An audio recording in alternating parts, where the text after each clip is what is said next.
I'm gonna go to a different I like talking about airplanes. So tonight, on our final night of the Epiphany and all that goes with it, we have the Transfiguration. So Jeff and Valerie, we missed you last night. So now you get a little Transfiguration tonight. So how about that? Yeah, That's good. knew we wouldn't miss too much. We had a good time last night, by the way. So Good. We did too, because enough sun had come out to burn off what remained of ice in between Bethany and Kansas City. good. And it was too cold to have an icy road in Minnesota. That was what we were thankful for. Yeah. I'll Good. tell you here, there hasn't been much ice, I don't think. Not this time. There was a lot of slush for a while, Mm-hmm. but not ice. It's so cold and the snow is very dry that we didn't get a lot of Oh. ice. Yeah. Yeah. So that's a good thing. So we begin the season of Epiphany with light in the sense of the manifestation of the Christ child, the light to the world in the Magi, and we end Epiphany in light, don't we? So it sort of bookends the season. The light that came into the world at Christmas, the light that's manifested to the world at Epiphany, and now we have Christ transfigured in light to end this season of Epiphany. But we have to remember, and this is I'm not going to go into this part of it tonight, but we talked about this last night at lectionary. We have to remember that there is a feast of the Transfiguration. That this is simply what we tend to call in the church Transfiguration Sunday, because on the last Sunday of Epiphany in all 3 years, we always read one of the gospel accounts of the Transfiguration and the corresponding Old Testament that tends to go with it. But the Feast of the Transfiguration, which is on August the 6th, records the event. And one thing we looked at last night, which is kind of cool, is the difference in the collects between the last Sunday of Epiphany and the Feast of the Transfiguration, how they're somewhat similar but somewhat different. And one of the ways they're different is that in the last Sunday of Epiphany, it focuses on our taking up our cross and following Jesus, that we may bear our cross too, which puts us in a mind frame of Lent, doesn't it? When you get to the Feast of the Transfiguration, you're not thinking about Lent because you're in the middle of the other ordinary time of Pentecost. But here you are squarely focused on what is about to happen. And as Jesus walks down the mountain with the disciples into or on his way to Jerusalem to eventually have his triumphal entry into Jerusalem, we walk into Ash Wednesday and Lent. So in some senses, when we get to the first Sunday in Lent, we'll go back in time to go back to Christ's baptism to pick up Jesus being thrust into the wilderness. But that's kind of what we're doing now in our own time. We're being thrust back into that same wilderness for Lent. And we were laughing last night. I don't know if you want to say laughing. We were laughing, but it's not necessarily funny that it feels like we've been in Lent for a year in a lot of ways, doesn't it? Yes, it does. And even though we've gone through Easter and we've gone through Christmas, we're still kind of in the same spot we've been since last March. Yeah.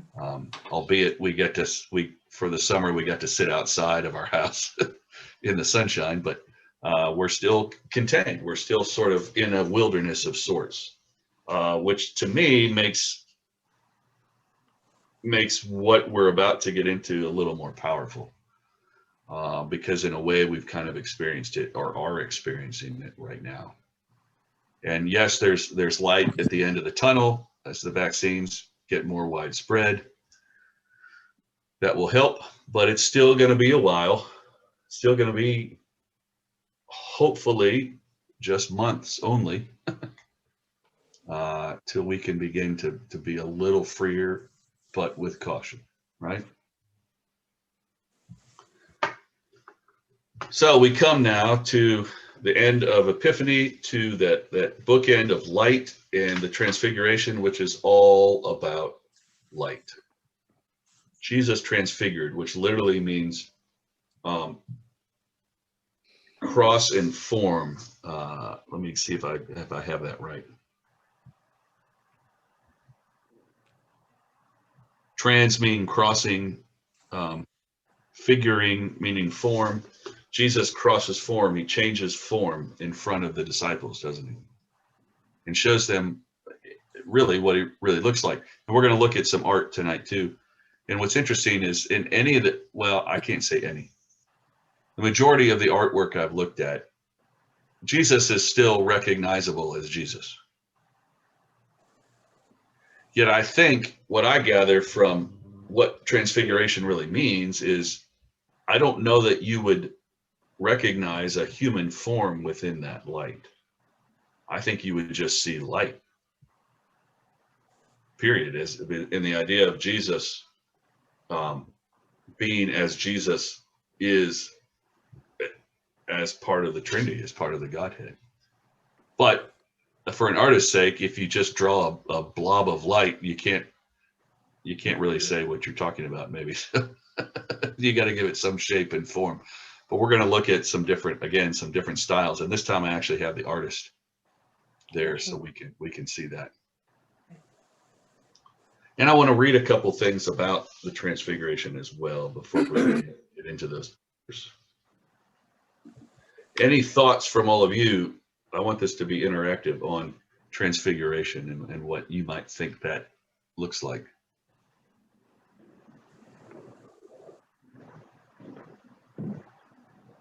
Andy, you mentioned that at the end of Epiphany, the focus is on the entry into Lent, to Ash Wednesday and the 40 days. And so what do we see in the summer during Pentecost when we talk about the Transfiguration? Is it more about God's divinity, God's revelation, the revelation of God?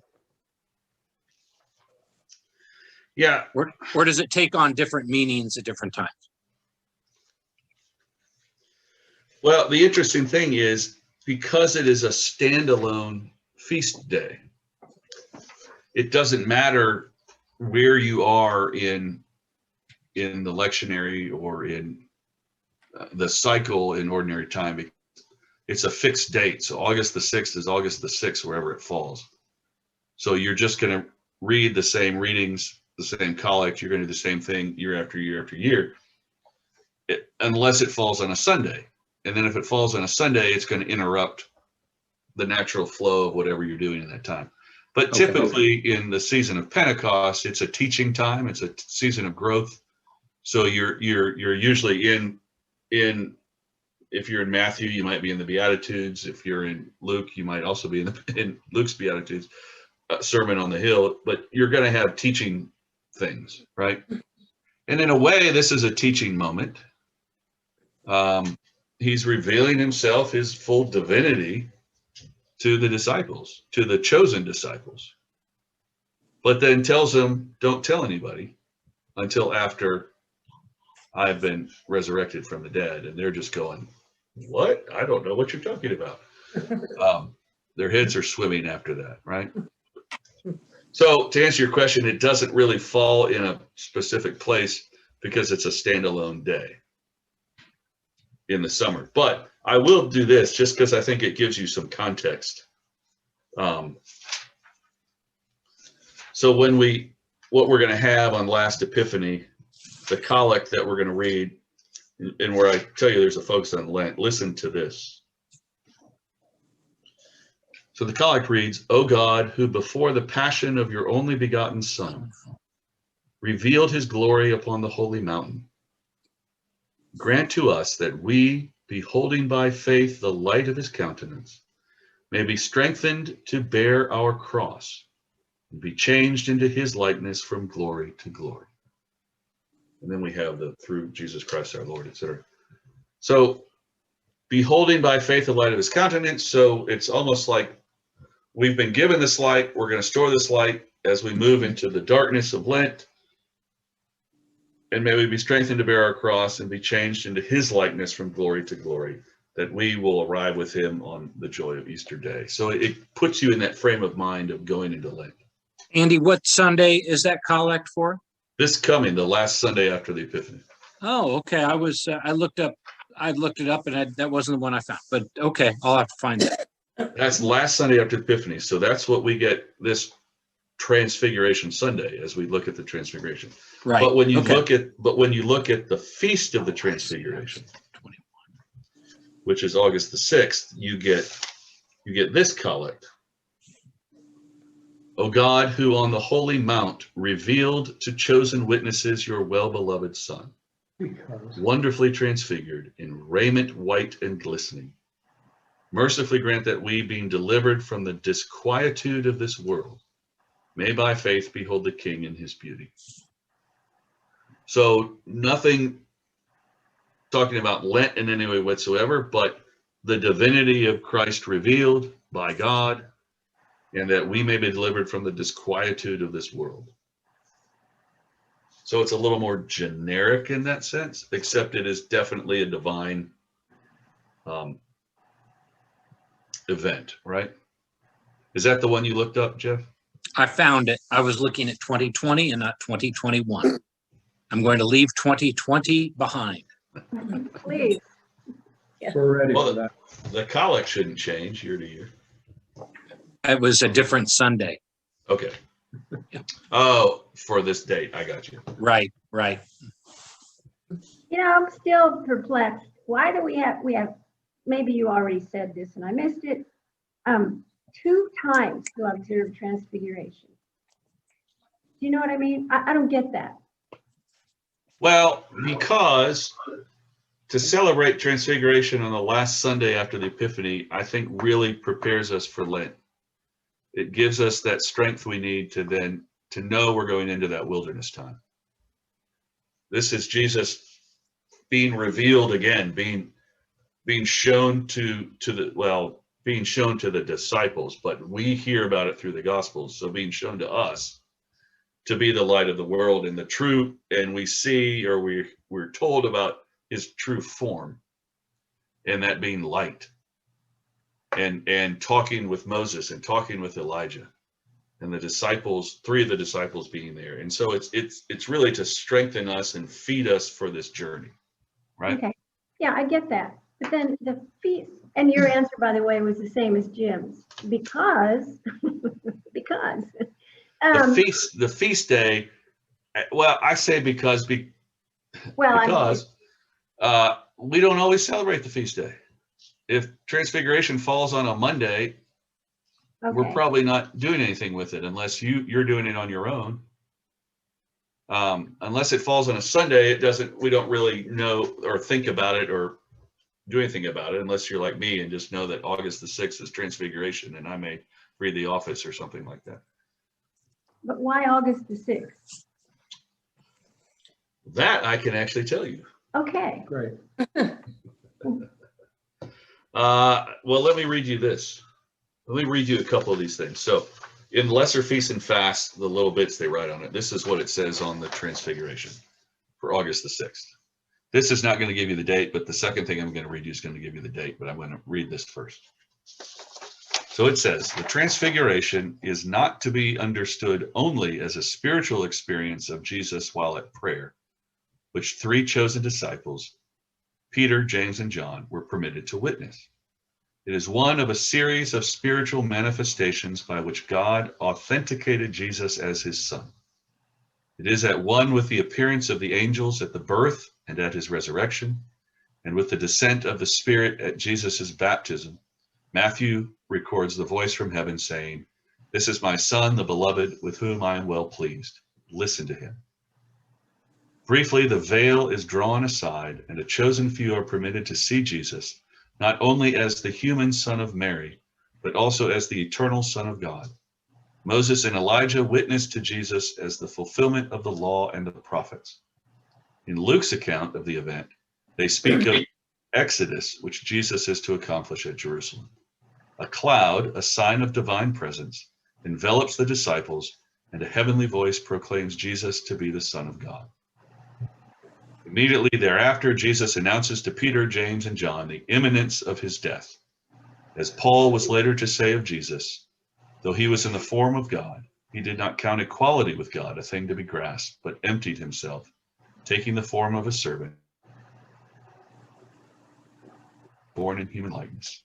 And being found in human form, he humbled himself and became obedient unto death, even death on a cross. That's out of Philippians. The Feast of the Transfiguration is held in the highest esteem by the Eastern churches. The figure of the transfigured Christ is regarded as a foreshadowing of the risen and ascended Lord. The festival, however, was only accepted into the Roman calendar on the eve of the Reformation, and for that reason was not originally included in the Reformed calendar of the Church of England. Since its inclusion in the American liturgical revision of 1892, it has been taken into most modern Anglican calendars. Well, glad you know that bit of history there. So, the reason it is on the 6th, celebration of the Transfiguration began in the Eastern Church in the late 4th century. The late 4th century in the Eastern Church. So we're talking the 300s. It doesn't come into the American prayer book until 1892. It doesn't come into Rome until what, 1500s.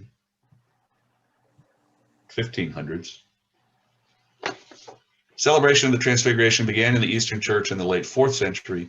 The feast is celebrated on August 6th. This was the date of the dedication of the first church built on Mount Tabor, which is traditionally considered to be the high mountain of the Transfiguration. Thus, the date of August 6th. Okay. But not everybody agrees, of course. Others locate the Transfiguration on Mount Hermon or the Mount of Olives. Celebration of the feast was not common in the Western Church until the 9th century. It was declared a universal feast of the Western Church by Pope Callistus III in 1457. The feast was first included in the English prayer book as a black letter day in the 1561 revision of the calendar of the church year. It was included as a red letter day with proper collect and readings in the American prayer book of 1892. Its inclusion reflects the efforts of William Reed Huntington. To Jeff and Valerie, that name might sound familiar, because he wrote a lot of collects in the prayer book. Its inclusion reflects the efforts of William Reed Huntington, who wrote the Book of Common Prayer Collect for the Transfiguration. The Transfiguration is listed among the holy days of the church year as a feast of our Lord. Other provinces of the Anglican Communion followed the lead of the Episcopal Church in celebrating the Transfiguration as a major feast. And then it says the Transfiguration Gospel is used on the last Sunday after the Epiphany in all 3 years. As an Epiphany story, the Transfiguration provides one of the most distinctive and dramatic showings of Jesus's divinity. And then it tells us 2 particular hymns that are associated with it in our hymnal, and we're going to be singing both of them this Sunday. The one hymn 129 or 130, depending on which musical version you use, Christ upon the mountain peak. And then 137, O wondrous type, O vision fair. So we're singing both of those this Sunday. So there's that for you. Jeff is turning a page and forming a question. No, I'm just looking up a wondrous type. Ah, Yeah, I like the other tune. Is that what you're looking for? Oh, wondrous. I think it's Deo Gratias tune. I'm not sure which. It's 136 or 137. I'm not sure which one we're doing. I don't remember that one. Or on the other one. The other one, the only one I know is Christ upon the mountain peak. I don't know the words.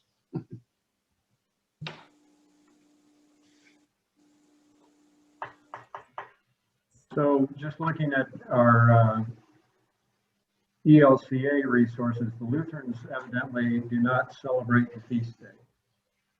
Ah, at all. Okay. Not even mentioned. Yeah, only the last Sunday after The Epiphany. Sunday, yeah. But They do it on the last Epiphany or no? I mean, They do they do. do the Yeah. gospel? Yeah. Okay. So that just suffices. yeah, Mhm. probably Luther thought the Catholics were pushing it down his throat or something. All right. So here I'm going to show you my first picture I found.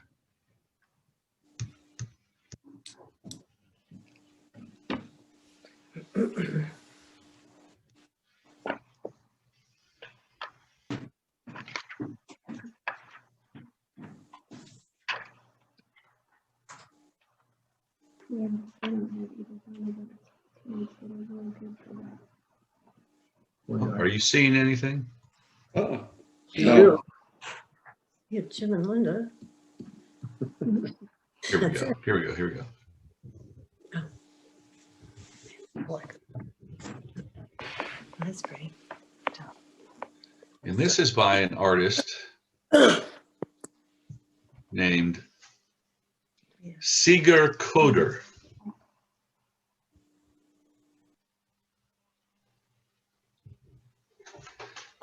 And I didn't look up the dates or anything like that. Let's get it. It's a more, what I would say, modern sort of looking I would thing. say it's fairly modern.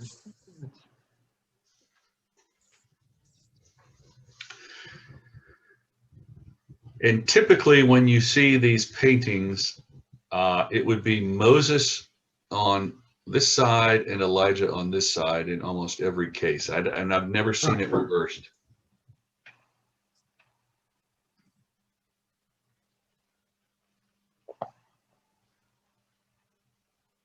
And there's nothing distinctive here. Well, there is one distinctive thing for Moses, but nothing distinctive of Elijah. But notice here on Moses.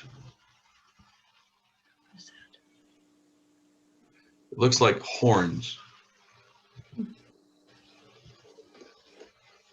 Surely not. And in the Hebrew, when Moses comes in, Moses is described at one point as light emanating from him. But the Hebrew word can also mean horn.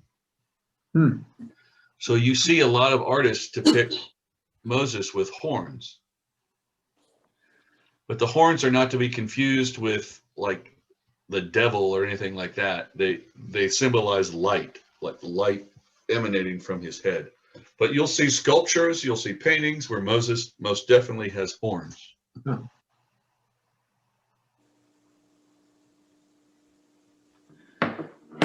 And I told this story last night. My brother did his undergrad at Notre Dame. And there's a statue of Moses outside the main library at Notre Dame. No, not the library, the main bookstore at Notre Dame. And it's Moses sitting, and he's got horns on his head. And he's got his hand up in the air, kind of like this, like he's pointing to God. And every football game, you'd walk by there, and there'd be a hat with holes cut out of it for his horns put on his head, and a big foam number 1, finger on his hand.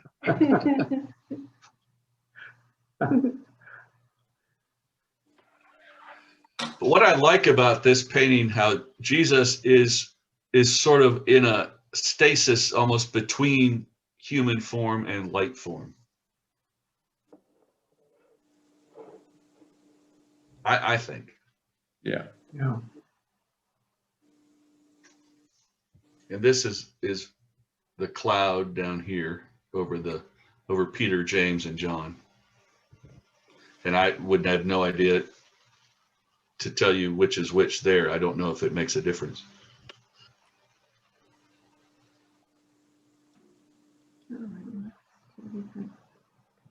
The one on the left has a very flexible neck. Yeah. With God, all things are possible. Yeah.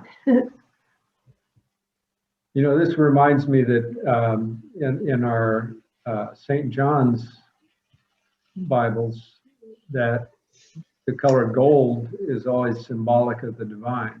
Mm-hmm. Very definitely a gold tone to Jesus here. It's like a division between the two.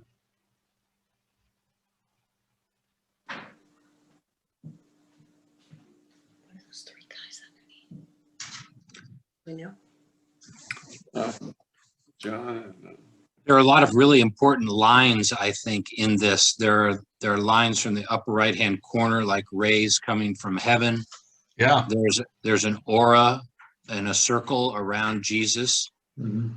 There are beams of light shooting downward toward earth from Jesus. So there's a lot of action, and it looks like there's a swirl, almost like a whirlwind. You hear, I'm thinking of the pillar of fire or sort of a theophany sort of experience, because it just looks like there's this whirlwind around Elijah and Moses. And this here almost looks like a reflection, doesn't it? Yeah. It's translucent. Or a face looking down toward the disciples. Oh, yeah. Yeah. That this is the earthly Christ and this is the transfigured Christ. I don't know. That's kind of weird. Is it an infant? Yeah. Oh, almost. I'm kind of seeing like a baby in a sonogram Like an in infant? between their two hands, curled up like a fetus in the womb. That mysterious baby appears again. Yeah. This right here. No, up above, in between their two hands, in between the hands of Elijah and Moses. It's kind of like a kidney shape. Oh, here.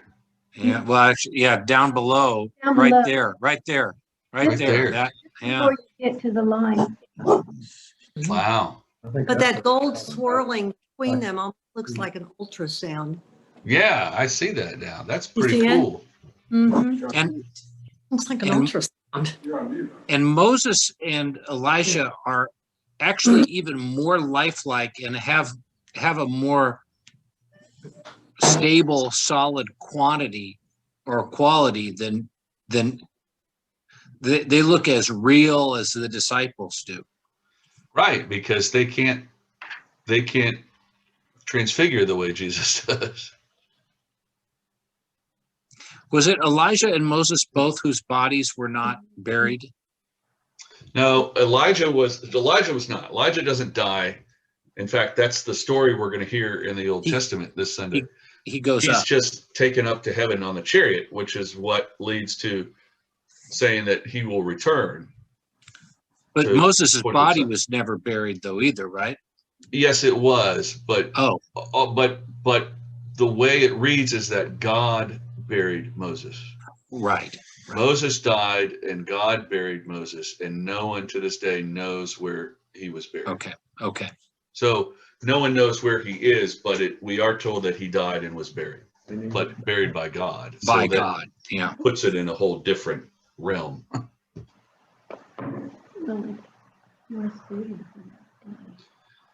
So we have the law and the prophets. And Luke's gospel is the one that says, as I read, that they talk about Jesus's exodus from Jerusalem, which would be his crucifixion. In Matthew and Mark, it just says Moses and Elijah appeared and talked with Jesus. And I always wonder, well, this is first century. How do they know what Moses and Elijah looked like? It's not like they had pictures of them, but they knew the stories. And so I'm sure there was something recognizable about all they've been told about them that they had to assume that's who they were. And some of the artwork, and you'll actually see when we look at it, Moses has tablets in his hand, and that's pretty much a dead giveaway.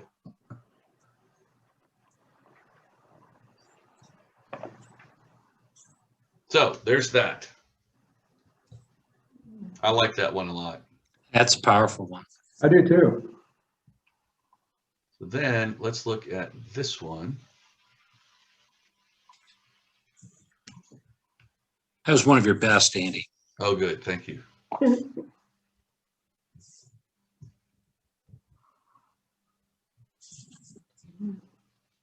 This is by an artist named Titian. Oh, yeah. How did I do this?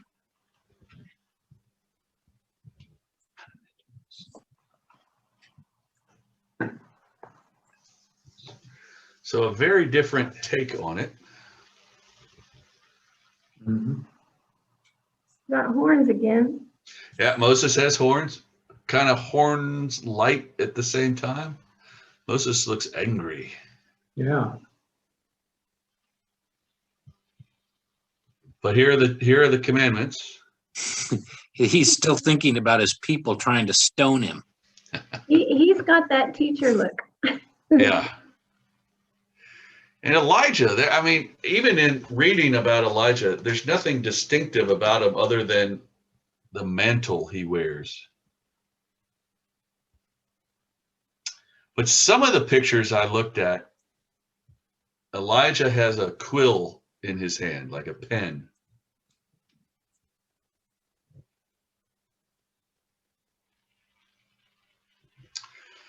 But this one, I guess the other one did a little bit too. You get this sense of a rumbling or a shaking or something that's causing the disciples to kind of go, ah.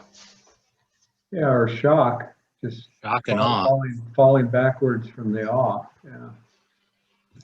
Titian was very, very well known for his use of color. He was a groundbreaker for color. Hmm. I've never seen this before, but the Jesus is almost has a pinkish rose. And the Gospels talk about the light being white, the brightest white that they've ever seen, that no bleach could do, or no fuller could make. Whereas that first painting, he was gold, Yeah. which is the divine. Here, you definitely get that sense of white. Mm-hmm. And the heavens sort of disturbed, and the clouds. And I'm guessing this would go in order of Peter, James, and John. John always depicted as a younger looking person. He looks almost modern. Well, those guys, it's sort of like, yeah, the light is blinding them. Yeah. They're protecting their eyes, maybe. I don't know.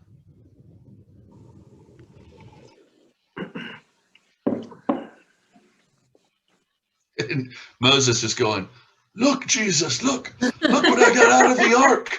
You're not I got- paying I came to attention. show it to you.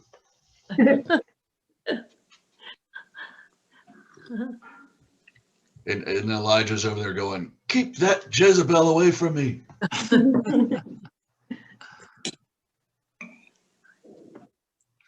The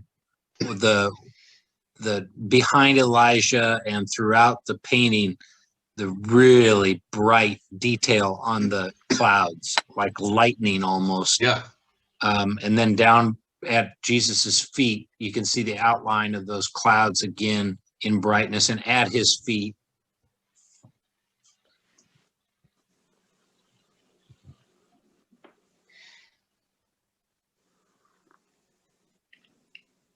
And Elijah definitely has hand gestures like he's talking. Moses, not so much, but Jesus is looking up to God.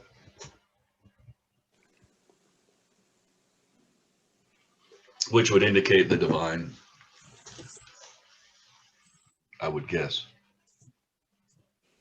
And the 1 foot floating, it looks like he's on firmament, but it looks like he could take off at any moment. And I guess that could signify, heaven and earth.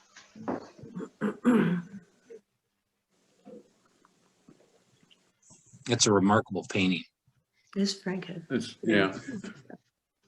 What's interesting is the gospel reads that Jesus took the disciples up alone onto the mountain. And yet a lot of the pictures I looked at had this tiny, tiny, tiny little raised rock, hardly a mountain or a hill, and crowds all around. Oh, And in some of them, the crowds are looking up like they're seeing this going on too. It's like, no, well, the Gospels indicate that they were alone at a distance away from people. So I found it very interesting that some of the artists included the people.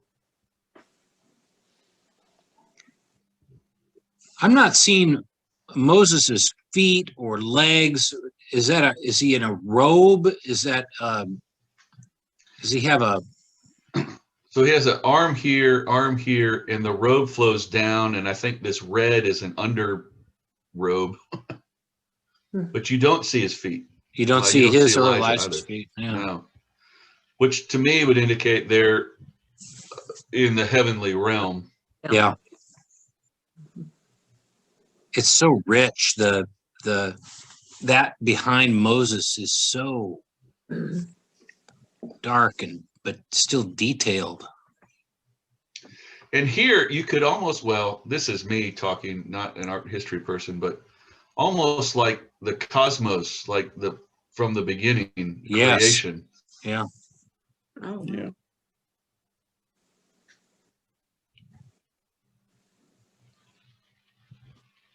So much paint, so much pigment that he used, so much depth.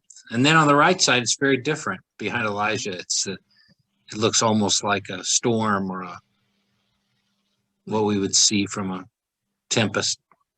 But it's highlighted more with more light. Yeah. There's light coming through. Right, but remember, it's Elijah on the mountain who sits through the earthquake and the fire, but doesn't hear God in those, but hears God in the silence. Yeah. I talked last night about the 40 days of Lent, the Jesus in the wilderness for 40 days, and the 40 days that Moses was up on the mountain with God before he came down with the commandments, the 40 days that Elijah traveled to the mountain to hear God in the silence. And so it's all, mixed together in that.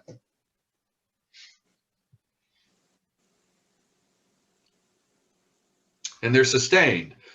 They're given the food to sustain them for the 40 days. And in the same sense, we're given this story of the Transfiguration on the last Epiphany to feed us, to sustain us through the 40 days of Lent. Do we classify Moses as a prophet? Is he not a prophet? We do. He absolutely do. is a prophet. He was called Okay. as a prophet in the same way. In fact, he's often called, the prophet, the proto prophet, and yet he's more associated with the law, and Elijah gets the prophet's mantle. Well, Moses was significant because he was in a conversation with God so much, right? I mean, and he wanted that relationship. He wanted that closeness. Right. Elijah, not so much. Elijah was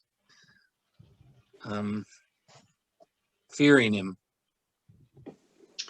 Yes, but Elijah still does what God tells him to do. Yeah.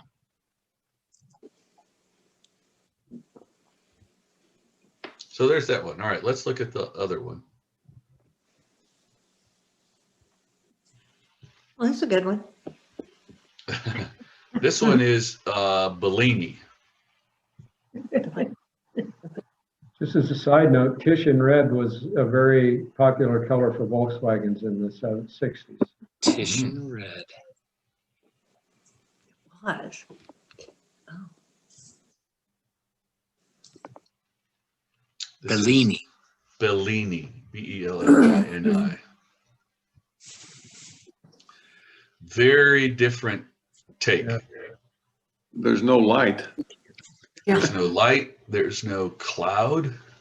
Well, I mean, I guess these are Dark. short clouds. A little higher on a mountain or rock. They're on a rock, yeah. but not a lot of people, no people. Yeah, but it still doesn't seem very high, does it? No. Mm-mm. I mean, heck, this tree is as high as they are. Yeah. They're asleep. And they're asleep. Yep. They're asleep. So I have no idea what's going on.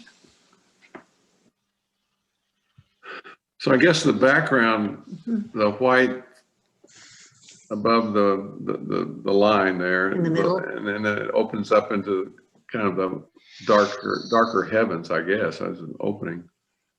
Yeah. And It this makes me little bit it of makes red me up here. think of Revelation when they talk about the vast expanse of water between God and the people.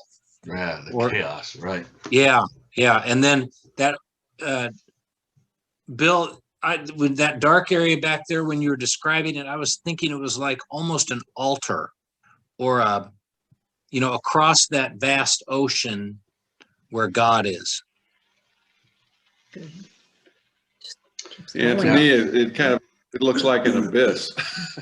Oh, It's like I'm going to zoom in here on portions of it just so we can get a better look.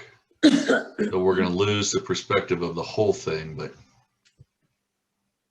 look okay. first here. So when we go up here,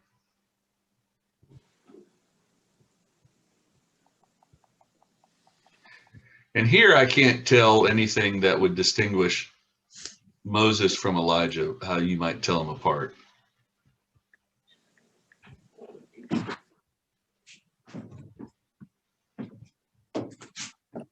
And here you can see their feet. They're all firmly on the ground.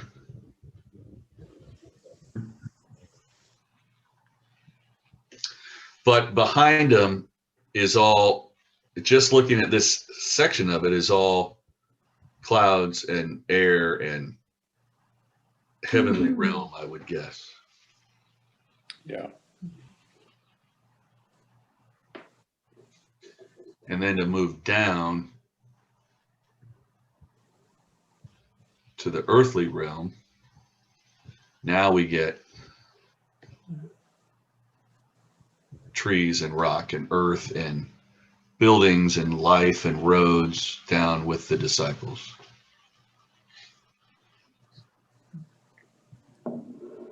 Yeah, that looks like buildings over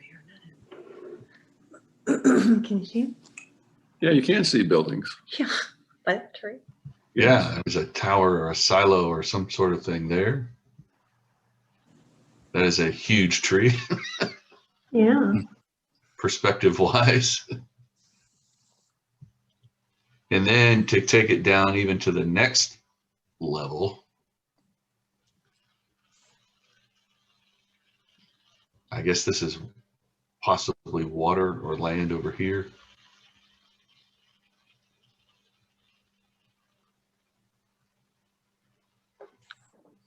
A lot of detail.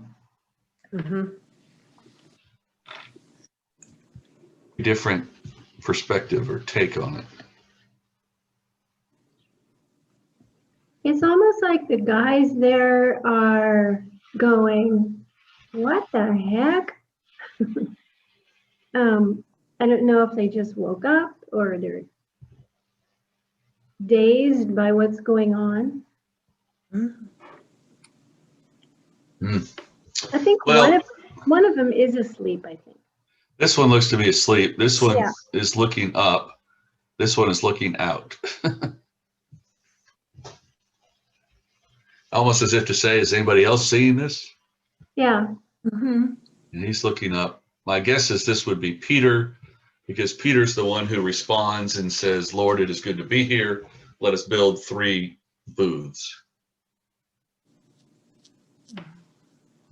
what did that little plate say down there at the bottom of the painting? I couldn't read it. It's Greek or Latin. yeah, it's in. I think It's down at the bottom is Vocamici Me. I don't know. Well, it didn't help, did it? Getting better. Maybe it has nothing to do with the painting, and it's just who maybe it's written from the Mhm. the benefactor. Oh, So I don't know, Saltum.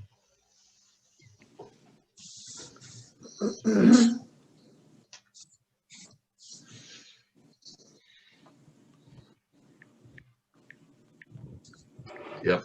Can't tell you. My Latin, I don't know Latin enough.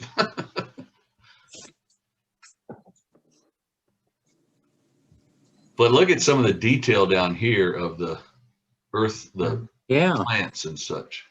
Yeah, and one Looks like growing a up. spider. Yeah.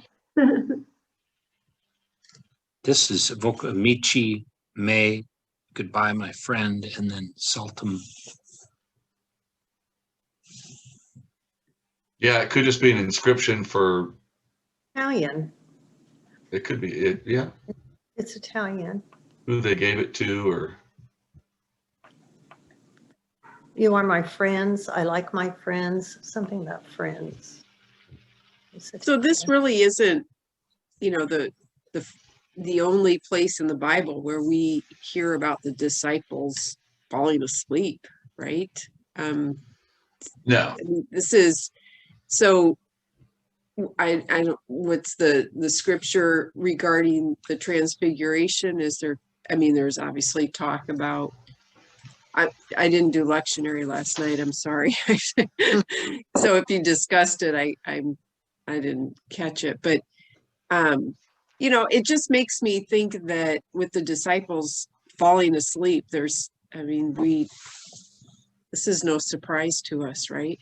I mean, Well, what I don't remember is if in one of the transfiguration accounts, it might say that they fell asleep.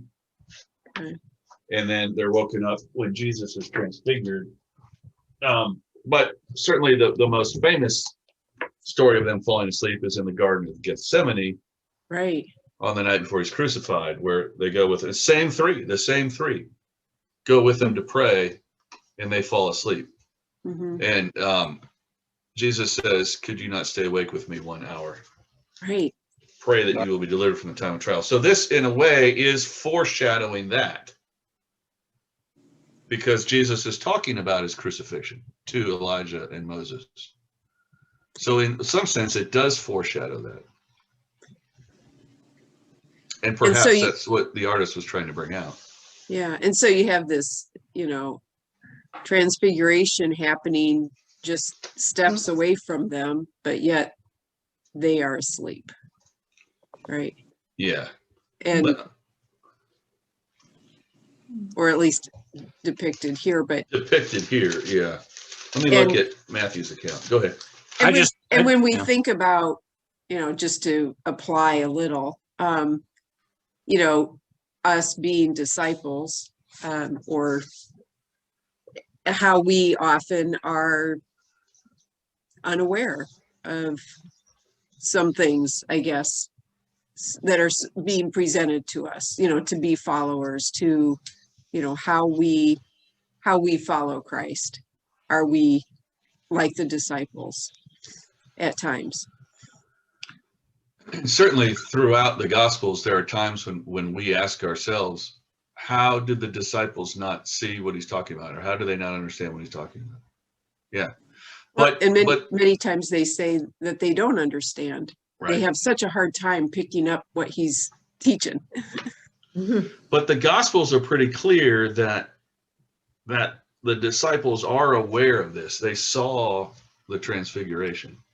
So this depiction is confusing because it would act as if they didn't, unless this is after the fact. I mean, but then Peter says, let's build 3 houses. Yeah. But that only happens in Luke, right? In Luke, they're sleepy. In Luke, they're sleepy. In Matthew, they simply are terrified and fall face down. Right. Luke says after seeing the transfiguration. And then it says, now Peter and his companions were weighed down with sleep. But since they had stayed awake, they saw his glory and the 2 men who stood with him.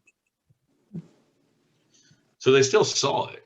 Okay. But they were sleepy. They were sleeping. Yeah, and Mark doesn't mention the sleepiness at all. And neither does, and isn't it? Not as Matthew, right? Yeah.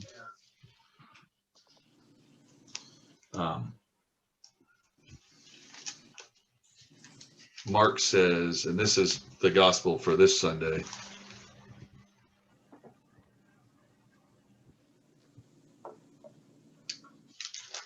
Which chapter is that in Mark? Mark is chapter 9. Okay. And verse 2. Okay.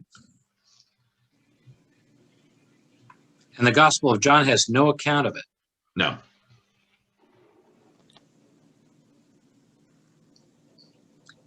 What's the point? He was already divine. What's the news? Yeah, right. He's God incarnate. What Didn't else? you get it? What else do you Didn't need you to get know? it from the first words? So yeah, so this obviously then is coming out of the Lucan depiction, I guess. This makes me think of Advent when we sing, "Stay awake, wake awake." Oh, yeah. Yeah. Yeah, well, I mean, yes, and yet Advent, Christmas, Epiphany all tie together, don't they? Yeah. That's a good point, Linda. So there's that. It's quite a contrast between two contemporary or artists that are contemporary of each other. The Bellini and the Titian. Yeah. I think so. Very different. But still kind of neat to look at. And then there's also, I didn't pick this one, but there's a Raphael version of it too, which is very ornate.